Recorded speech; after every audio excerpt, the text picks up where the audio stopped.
जय हिंद दोस्तों, मैं देवेंद्र सिंह राठौड़ और आप देख रहे हो हमारा YouTube channel physical coach Devendra Rathore. जैसा कि आप सभी को पता है, आज है मंगलवार और हर मंगलवार मैं लेकर आता हूँ आप सभी के लिए एक शॉर्ट मोटिवेशन स्टोरी। नाव गंगा के इस पार खड़ी है, यात्रियों से खचाखच भरी है, एक दो सवारियों की कमी है और रामनगर के लिए छूटने वाली है। तभी बगल में एक नवयुवक खड़ा होता है, वह भी रामनगर जाने के लिए तैयार होता है। तभी नाविक उसे पहचानता है। उसे देखकर नाविक कहता है, अरे भैया, क्यों, क्या रामनगर नहीं चलना है?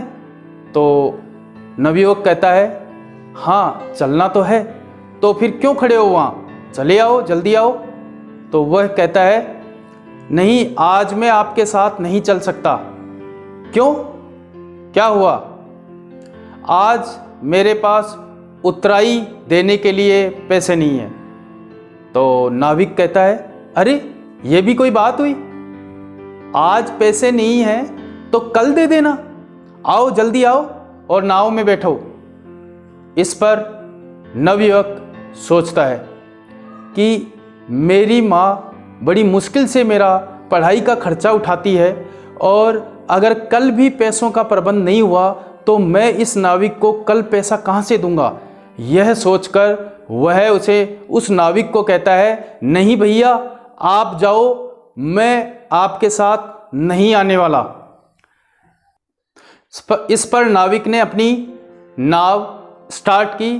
तभी नाविक देखता है, वह बच्चा अपने एक हाथ में किताबें लेकर इस तरह से हाथ ऊपर करके और छपाक से गंगा जी में जंप मारता है और तैरता हुआ धीरे धीरे उसे देख कर के नाविक कहता है, अरे कैसा मनमोजी बच्चा है। और इस पे वह बच्चा गंगा जी को क्रॉस करके और दूसरे घाट की तरफ चला जाता है। वहाँ पहुंचकर वह बच्चा अपनी किताबों को दूसरी तरफ रखता है और अपने कपड़े खोलकर निचोड़ता है और फिर पहन करके घर चला जाता है।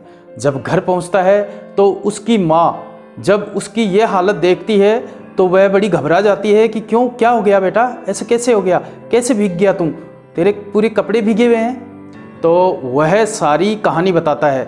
इस पर वह कहती है, कपड़े जल्दी से चेंज कर।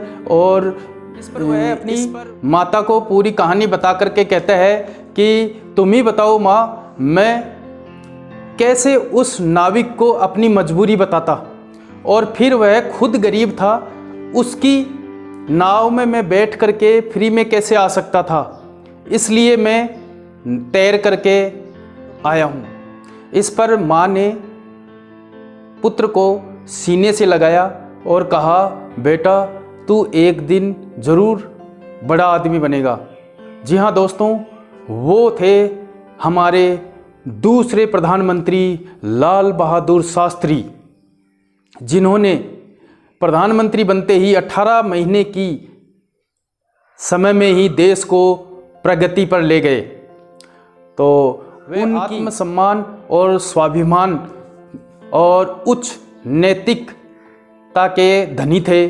उन्होंने उनकी पूरी जीवनी से हमें बहुत शिक्षा मिलती है। उनकी एक और कहानी मैं आपको बताता हूँ। वो एक बार स्कूल में पढ़ते थे, उस समय वो जब स्कूल में जाते थे वहाँ पर उनके पास बुक नहीं थी और टीचर ने एक दिन क्लास के अंदर सभी बच्चों को हाथ खड़ा कराया और सबकी चेक की कि किस किस के पास बुक नहीं है, और जिस जिस के पास बुक नहीं थी उन्हें पनिशमेंट दिया। और कल दूसरे दिन उन्हें ये कहा, उन टीचर ने उन सभी बच्चों से ये कहा कि जिसके पास भी बुक नहीं है वो कल मेरी क्लास में नहीं आएगा।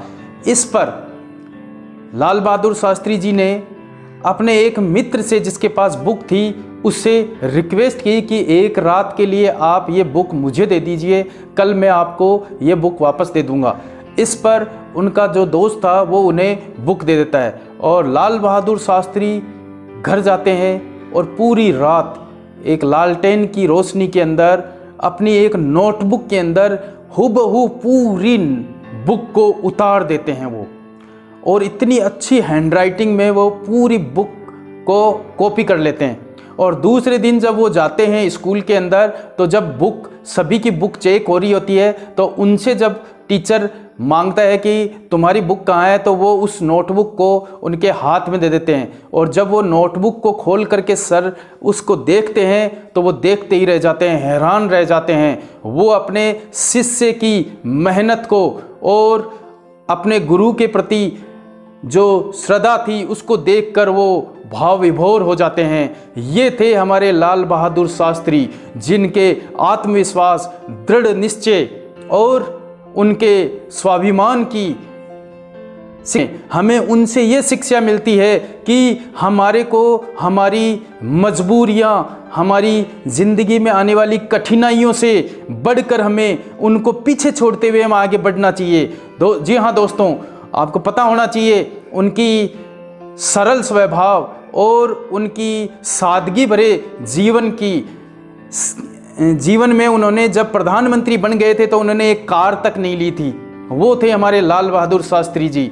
शास्त्री जी ने जय जवान जय किसान का नारा दिया था और ऐसी सादगी, देशभक्ति और ईमानदारी को देखते हुए भारत सरकार ने 1966 में मरणोपरांत उन्हें भारत रत्न दिया। Jai Hind, goodbye, take care. मिलते हैं नेक्स्ट डे को।